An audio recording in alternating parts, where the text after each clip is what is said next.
Have a nice day. I am Dr.Akshara. I am here to present a topic that is lateral ventricle. So, the special learning objective of this session is by the end of this session, you will be able to understand what is lateral ventricle, where is its position, what are its parts, its boundaries, and what is choroid plexus, and what is the function of the lateral ventricle, and important clinical aspects related to the lateral ventricle.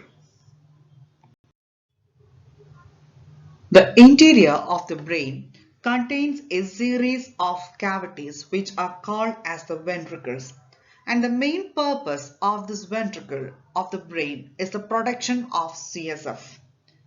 So, the cerebrum contains a median cavity, the third ventricle, and two lateral ventricles, one in each hemisphere. So, each lateral ventricle opens into the third ventricle through an interventricular foramen. The third ventricle, which is continuous caudally with the cerebral aqueduct or aqueduct of Sylvius, which transverses the midbrain and opens into the fourth ventricle. So the fourth ventricle, which is situated dorsal to the pons and medulla and ventral to the cerebellum. It communicates inferiorly with the central canal, which is present in the lower part of the medulla, and it continues with the spinal cord. So the entire ventricular system is lined by an epithelial layer which is called as ependyma. In this picture, you can see the position of the lateral ventricle.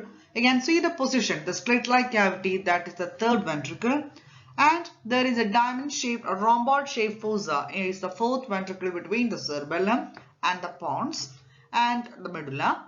And you can see a cerebral aqueduct is connecting the third ventricle and the fourth ventricle. So the main function of the ventricular system of the brain is the production of CSF. What is CSF? It is a modified tissue fluid. So, it replaces lymph in the central nervous system. So, the bulk of the CSF is formed by the choroid plexus of the lateral ventricle, and lesser amounts are produced by the choroid plexus of the third and the fourth ventricle. Possibly, it is also formed by the capillaries on the surface of the brain and spinal cord.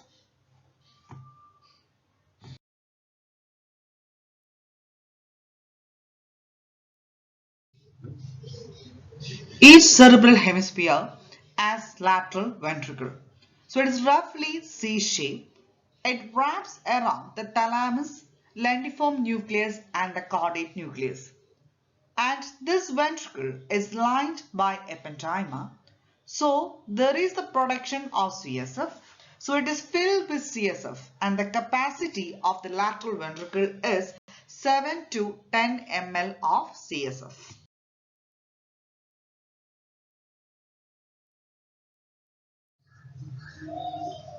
Each lateral ventricle consists of a central part or body, and it gives off three extensions called the anterior horn, the posterior horn and inferior horn. You can see in this diagram the anterior horn, you can see the central part, you can see the posterior horn and the inferior horn. So the central part is seen within the parietal lobe. The anterior horn can be seen in the frontal lobe of the brain, and this posterior horn is seen in the occipital lobe of the cerebral hemisphere, and the inferior horn is seen in the temporal lobe of cerebral hemisphere. So it is directed backward, then come to inferiorly. And this lateral ventricle, so the junction of the central part, the occipital horn or the posterior horn, and this inferior horn is called as collateral trigone.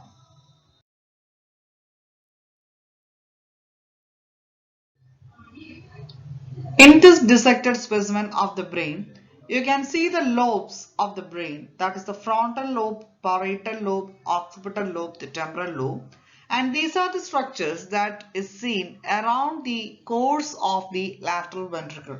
So in this specimen you can see the structure like hippocampus, and you can see the fornix. The fornix is a projection fiber, and the hippocampus, it is actually the part of the limbic system of your brain.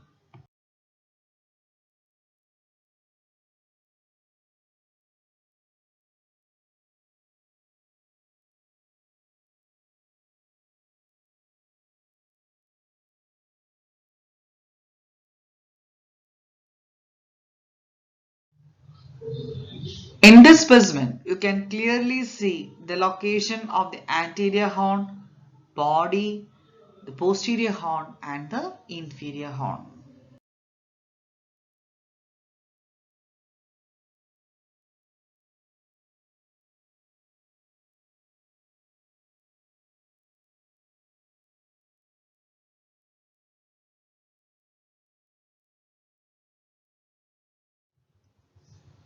In this diagram, which is the coronal section of the brain, we can clearly see the frontal horn or the anterior horn of the lateral ventricle that is seen within the frontal lobe of the cerebral hemisphere. And within the temporal lobe, you can see the temporal horn of the lateral ventricle. And in the occipital lobe, there is the position of the occipital horn or the posterior horn of the lateral ventricle.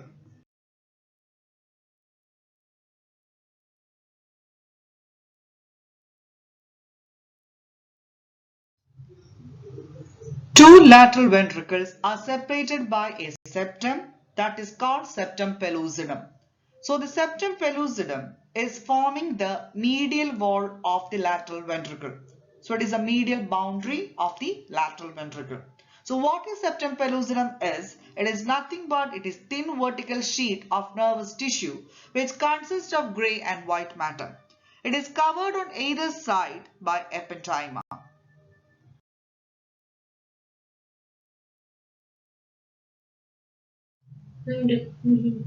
Each lateral ventricle, it communicates with the third ventricle through the interventricular foramen of Monro. You can see this in this diagram, it is pointed here. And this is the lateral ventricle which contains the choroid plexus. So it is a C-shaped cavity. It is very clear from the picture that it is a C-shaped cavity that is seen around the thalamus here. You can see the thalamus also here in this diagram. It is clear from this photograph that the lateral ventricle is C-shaped cavity that is seen around the thalamus, and it is related to the corpus callosum. And the medial wall of this lateral ventricle is formed of the septum, that is septum pellucidum. So there is an opening near to the septum pellucidum, that is a small opening or a small aperture, that is called the interventricular foramen or foramen of Monro. So this helps for the communication of the lateral ventricle to the third ventricle. So the lateral ventricle, which contain the choroid plexus, which are responsible for the production of CSF, and this CSF is transmitted from the lateral ventricle through this foramen of Monro to the third ventricle. So third ventricle is a slit-like cavity that is seen between the two thalamus. So in this photograph, this foramen of Monro is pointed here. The central part of the lateral ventricle is elongated anteroposteriorly. So anteriorly it continues with the anterior horn at the level of the interventricular foramen. Posteriorly, the central part reaches the splenium of the corpus callosum. So the extent of the lateral ventricle is from the interventricular foramen in front to the splenium of the corpus callosum behind. So it is related to the corpus callosum, mainly the trunk of the corpus callosum or the body of the corpus callosum. So the central part of the lateral ventricle is seen below the trunk of the corpus callosum. So the corpus callosum has a white matter, massive white matter or the commissural fiber. So the anterior part of the corpus callosum is related to the frontal lobe is called the genu, and the central part is there, and posteriorly the posterior part is called the splenium, and the part of the corpus callosum that is from the genu, a part is extended inferiorly, that is called the rostrum of the corpus callosum. So mainly the lateral ventricle, the parts or the horns are related to the relation, one of the main relation is the corpus callosum.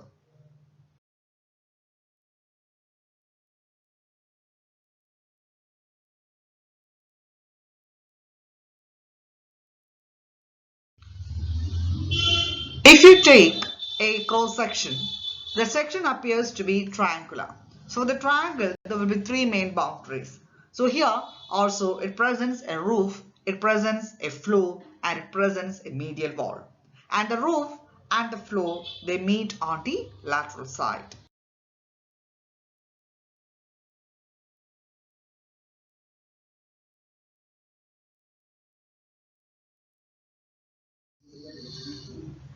Coming to the boundaries of the central part of the lateral ventricle, there is a roof that is formed by this trunk of corpus callosum or the undersurface of the body of corpus callosum. And we can see medially that is by the septum pellucidum.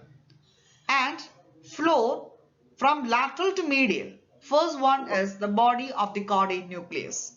Then there is stria terminalis. Then there is a thalamus striate vein and the upper surface of the thalamus, the lateral part of the thalamus. So we can see that between the caudate nucleus which lies laterally and medially is the thalamus. In between the two structures, they are the stria terminalis and the thalamus striate vein. So these are the boundaries of the central part of the lateral ventricle.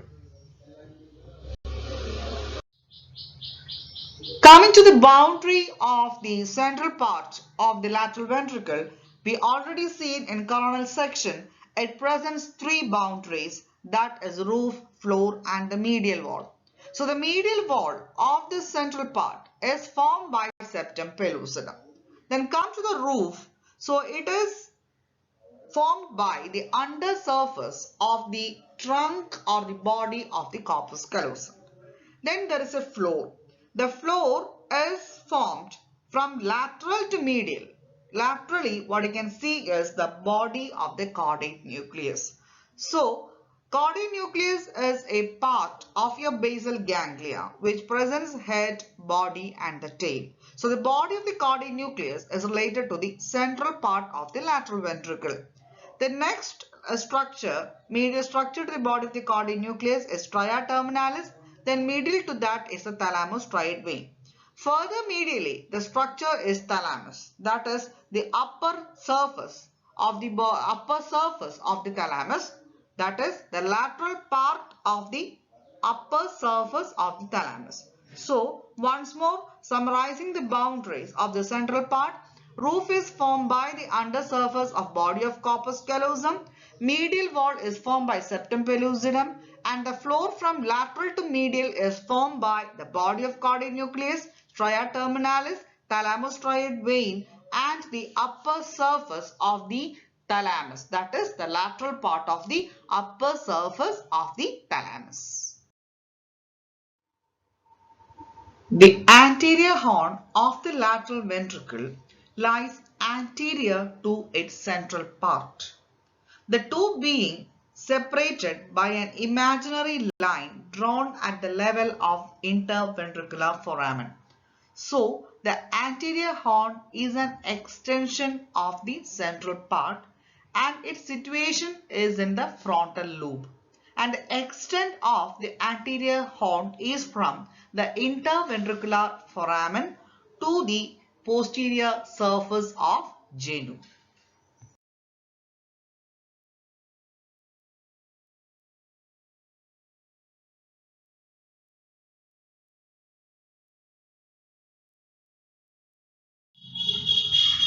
In this picture, we can see the frontal lobe and we can see the genu of the corpus callosum. So the extent of this anterior horn of the lateral ventricle is from the posterior surface of genu to the interventricular foramen.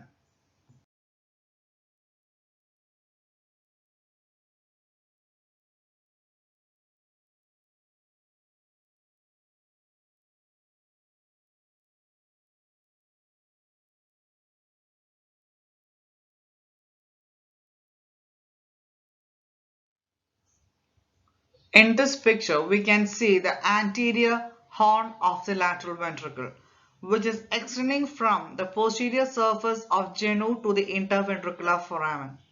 So, we can see the parts of corpus callosum, that is the genu, the rostrum, the trunk and the splenium of the corpus callosum.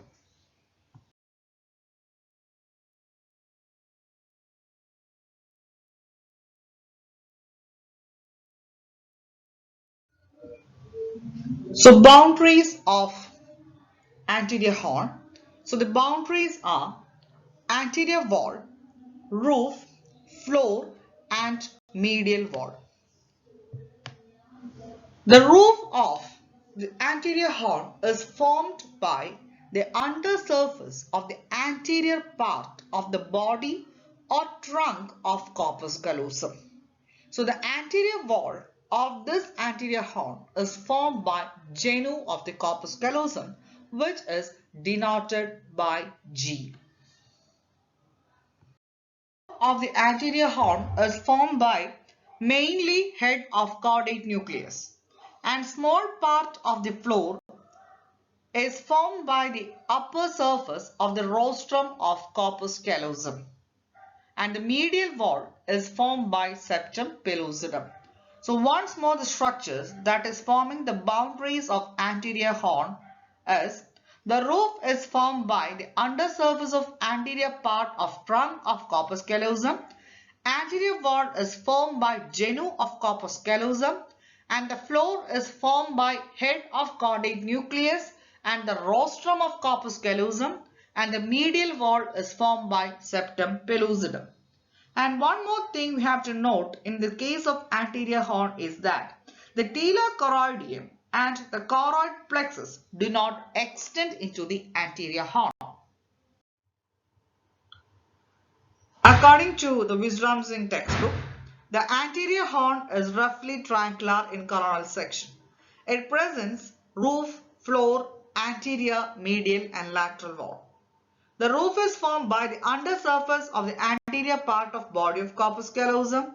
Floor is formed by the upper surface of rostrum of corpus callosum.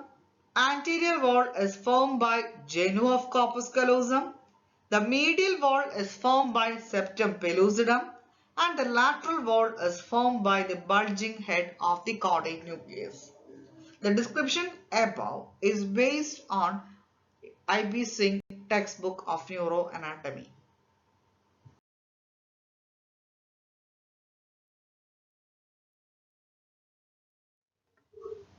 This is the coronal section of the brain which show the lateral ventricle, the anterior horn, the posterior horn. Here you can see the basal ganglia and the part of basal ganglia, that is the caudate nucleus, lentiform nucleus and amygdala. And you can see the part of limbic system, that is the hippocampal formation. Also we can see the fornix and thalamus in this section.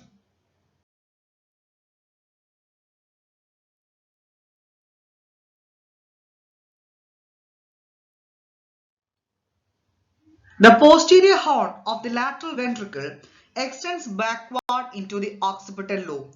It is actually the backward extension of the central part, and the situation of this posterior horn is in the occipital lobe. So it extends from splenium to the occipital pole. And in coronal section, it is roughly quadrangular or diamond in shape. There is roof and lateral wall and floor and medial wall.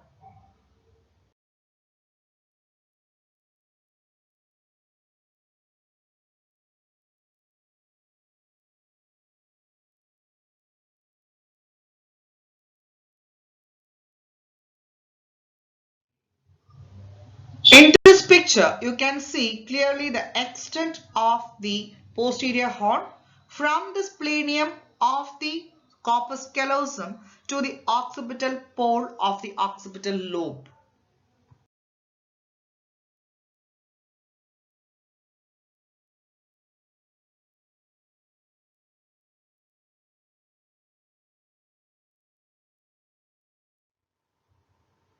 The roof the lateral wall and the floor are formed by a sheet of fibers, tapetum, from the splenium of corpus callosum.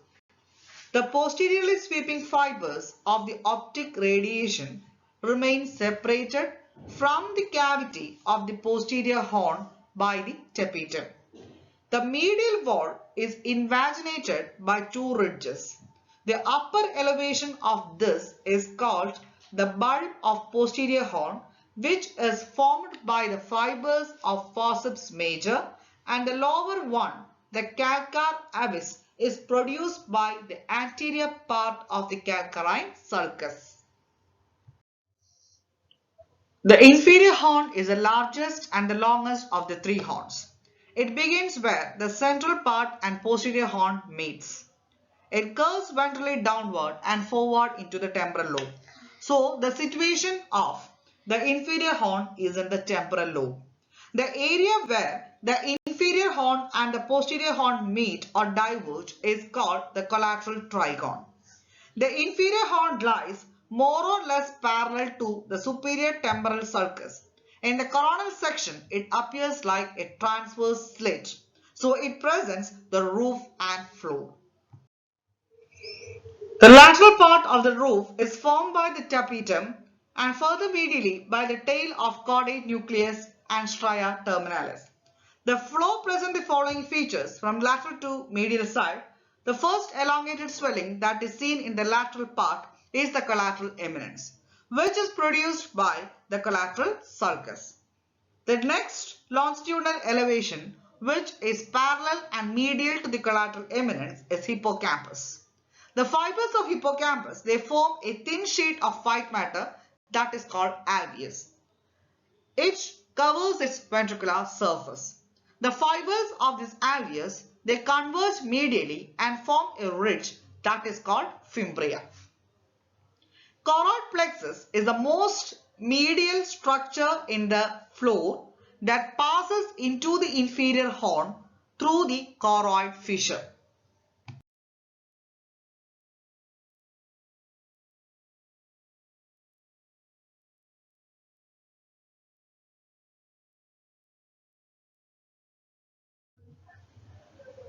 In this picture, we can clearly see the hippocampal formation, and there is the presence of alveus, fimbria and the fornix.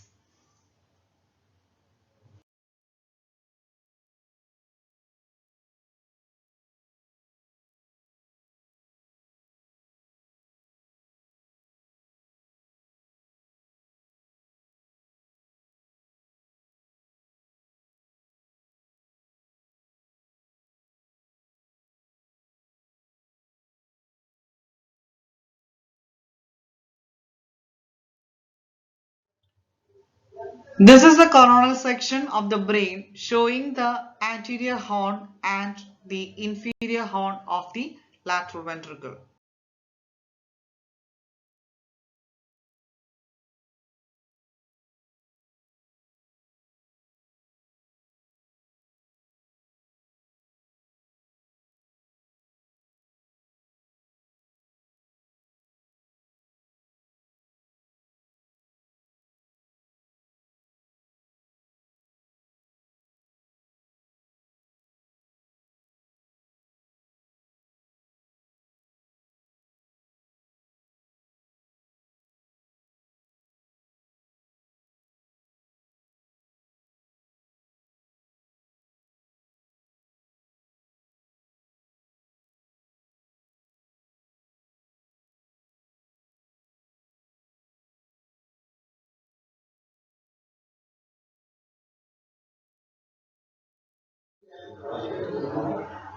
On the medial aspect of cerebral hemisphere, along the C-shaped line between the diencephalon and the hemisphere, the medial wall of the central part and the inferior horn of the lateral ventricle is only made up of ependyma. The pia mater which covers the ependyma, this pia mater is also called tela choroidea. So this tela choroidea is covering the ependyma, which is invaginated by fringe-like tuft of blood vessels to form the choroid plexus of the lateral ventricle. The line of invagination of the choroid plexus into the lateral ventricle is called as choroid fissure. At the interventricular foramina, the choroid plexus of one lateral ventricle is continuous with its counterpart of the other side across the third ventricle. So, the choroid plexus of the lateral ventricle is derived from anterior choroidal artery, which is a branch of internal carotid artery, and the other artery is posterior choroidal artery, which is a branch of posterior cerebral artery.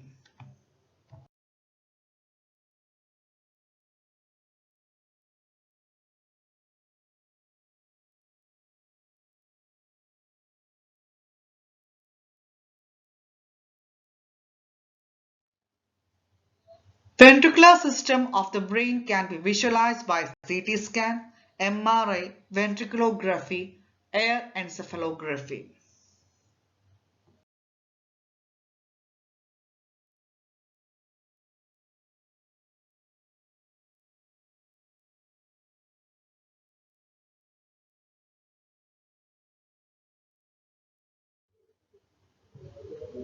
Hydrocephalus is a clinical condition in which there is an accumulation of CSF within the brain.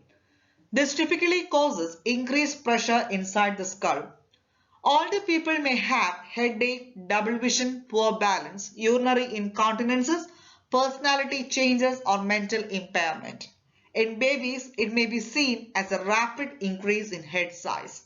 Other symptoms may include vomiting, sleepiness, seizures, downward pointing of the eyes. Hydrocephalus can occur due to birth defect or be acquired later in life. Associated birth defects include neural tube defects and those that result in aqueductal stenosis. Other causes include meningitis, brain tumors, interventricular hemorrhage, subarachnoid hemorrhage. So hydrocephalus is typically treated by the surgical placement of a shunt system, that is VP shunt, and another procedure used for this is third ventriculostomy.